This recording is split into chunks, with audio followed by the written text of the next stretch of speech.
Alors, nous avons aujourd'hui une leçon de langue, les compléments circonstanciels. Nous allons voir deux choses.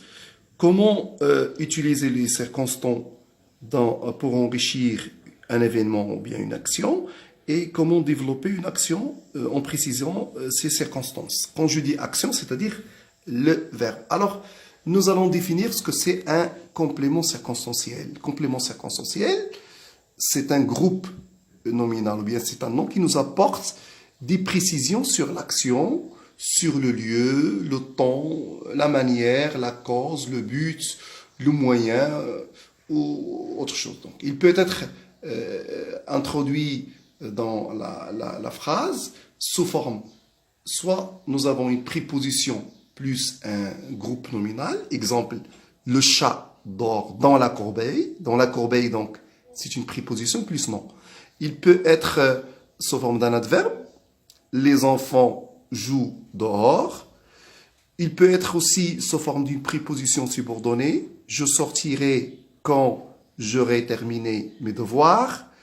Il peut être aussi sous forme d'un verbe ou d'une préposition à l'infinitif. Exemple, tu iras au lit après avoir mangé. Comme il peut être aussi sous forme d'un pronom.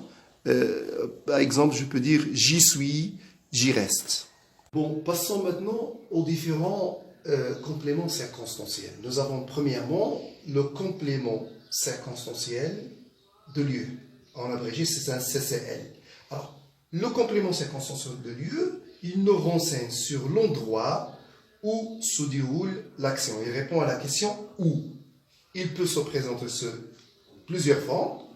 Par exemple, il peut se présenter sous forme de groupe nominal plus préposition. Exemple, mon crayon est sur la table. Préposition plus nom. Ou bien sous forme d'un adverbe. Nous allons dehors. Dehors, c'est un CCL. Alors, ou bien sous forme d'un pronom personnel. Exemple, j'y suis, j'y reste. Ou bien sous forme d'une proposition subordonnée. Va où tu veux. Alors, deuxième complément circonstanciel, c'est un complément circonstanciel de manière, un CCM. Il indique de quelle manière et de quelle façon l'action se déroule. Il répond à la question de quelle manière. Alors, il peut se manifester sous forme d'un groupe nominal plus préposition. Exemple, il agit avec tactique, un CCM. Ou bien sous forme d'un adverbe, il arrive tout doucement. Alors, tout doucement, c'est un complément circonstanciel de manière. Ou bien sous forme de gérondif. Le gérondif, c'est-à-dire le en plus le participe présent. Nous avons comme exemple, il travaille en chantant. Ou bien sous forme d'une proposition subordonnée, il fait comme si rien ne s'était passé. Ça, c'est un complément circonstanciel de manière. Passons à la troisième type, c'est un complément circonstanciel de temps, un CCT. Il indique le moment ou bien l'heure où se déroule l'action. Il répond à la question quand. Il peut se présenter sous forme de groupe nominal plus préposition. J'arriverai dans l'après-midi, ou bien j'arriverai dans une heure. Sous forme d'un adverbe, tu arrêtes maintenant. C'est un adverbe de temps. Et aussi sous forme d'une préposition subordonnée, je suis resté puis toi après que je l'ai vu. Donc, voilà. Continuons. Toujours les différents compléments circonstanciels. Alors, nous avons le complément circonstanciel de but. Il nous renseigne sur le but ou bien la finalité de l'action. La question auquel il répond, c'est dans quel but. Il peut se présenter sous deux formes. Une proposition infinitive. Exemple, il travaille pour gagner de l'argent, c'est le complément circonstanciel de but, ou bien sous forme d'une proposition subordonnée. Il parle afin que tout le monde entende.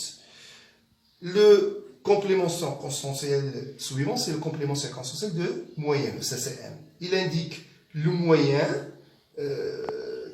qui exprimé utilisé par le sujet, donc par le verbe. Alors, la question qui se pose, c'est par quel moyen, ou bien quel est le moyen utilisé. Exemple, il coupe les arbres avec une scie. Avec une scie électrique. Il voyage toujours en train. C'est le moyen de transport. Alors, dernier complément, c'est le complément circonstanciel de cause. Il nous renseigne sur la raison pour laquelle se déroule l'action. Il répond à la question pourquoi ou bien pour quelle raison. Il peut se présenter sous forme d'un groupe nominal plus préposition, comme d'habitude. Par exemple, il a agi par jalousie, ou bien une proposition subordonnée. Il n'est pas venu parce qu'il est malade. C'est le complément circonstanciel de cause. Vous allez trouver par la suite dans le PowerPoint les exercices et leurs corrections. J'espère que vous avez bien compris et à la prochaine.